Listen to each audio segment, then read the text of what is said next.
What's up, everyone? Welcome to today's video. Welcome to the Video Game Fight School channel. Thank you very much for tuning in. So shout out to all of you who actually dialed in to my video that I recorded in April, where Sean Layden, the former boss of PlayStation, was talking about how exclusives are an Achilles heel to any publisher who decides to bring them out.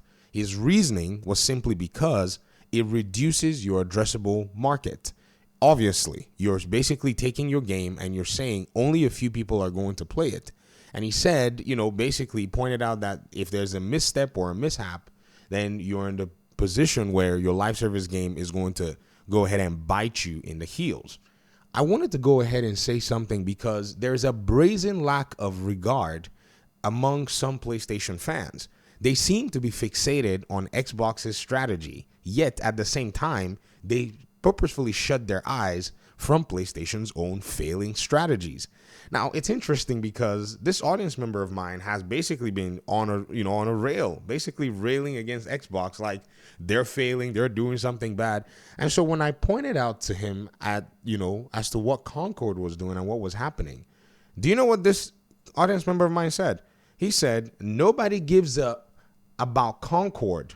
Why even bring that up? Can't you stay on topic? This is in the same conversation where this audience member was talking about how much Sea of Thieves sold on PlayStation. And then I told them, I said, well, I mean, if you consider sales from different places with Xbox and stuff, and Steam and all of the other platforms, you're looking at games and how they get successful. They said, I don't care about Steam. And he's asking how much Sea of Thieves sold on Xbox in 8 years compared to how much it sold on PlayStation in a year. And then said, if you can't answer that, then just zip it. Here I am, I'm answering you. You're a hypocrite. You don't ever, in your own commitment, want to pay attention to PlayStation's own failing strategies. You see, here's one thing these PlayStation fans are very good at. They're very good at ignoring PlayStation's failings. They're good at ignoring PlayStation's terrible strategies. They're very good at ignoring PlayStation's anti-consumer stances on a lot of things, and they jump on the Xbox bandwagon. This whole conversation that I'm actually pointing out to you guys, it basically stems from pretty much Sean Layden saying that if you bring out your exclusives, you better be strong. You better understand what it is that you're doing.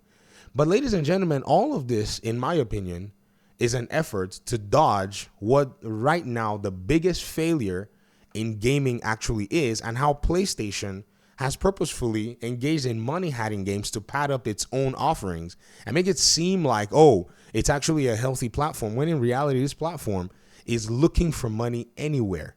One of the most shameful tactics I think a company like this can put in place is to take everything that it's actually held core to its platform and then throw it all around.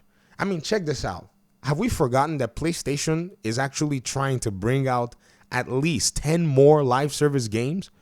Now, they've brought out Helldivers 2, which they've killed because of their policies. They basically alienate a lot of different countries out of PlayStation Plus. And now they've also brought Concord, which from the numbers, the game just seems like it's going to fizzle out. I feel bad for the developers. I hate seeing games fail. However, even my own favorite franchises have that, in terms of the superhero games, have brought out games that have failed, like Suicide Squad killed the Justice League. And I pointed that out for a long time, that fans were not going to like the game because it was a live service game. I'd been the one person saying it since then. I remember a lot of people telling me that Suicide Squad was going to be better than Gotham Knights. I remember y'all. I remember your comments. I remember all of you calling me Shield, telling me all this stuff on the internet. And I was just laughing and smiling because it was almost easy to see the outcome. Now look at these PlayStation fans. Instead of being concerned about PlayStation's strategy, what we're hearing from them is nobody gives a F about Concord. Really? No. We do. We are paying attention because PlayStation is basically digging its own hole with this strategy. You see, they're also making this particular game exclusive as well. And I'm laughing because while at the same time their own exclusive is noticeably from the player numbers on Steam tanking, Xbox's own live service game, based on the numbers that we're seeing, is, succeeding. Sea of Thieves has sold another 1 million copies on the PlayStation platform.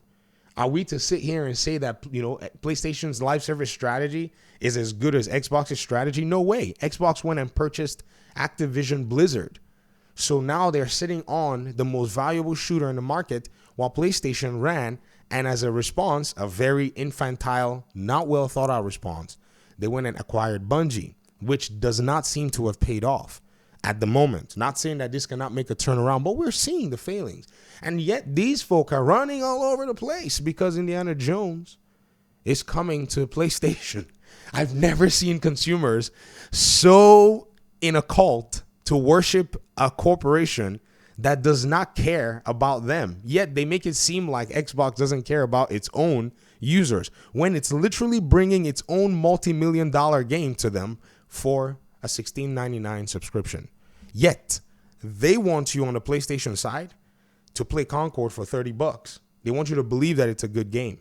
They want you to eat that game. And you said it yourself.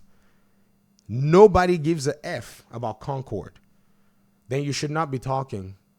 Clean your house if it's your house, because you seem like you make it your house. You should not be talking. Go and clean your house. Ladies and gentlemen, this is, in my opinion, something that we have to deal with the whole time. These folk make a PC gamer, somebody like me, who I enjoy, playing on PC. I enjoy tinkering and building PCs. They make me look like a freaking Xbox fan. My Xbox and my PlayStation are sitting here behind me gathering dust because I used to like the PlayStation platform. Actually, I came from PC.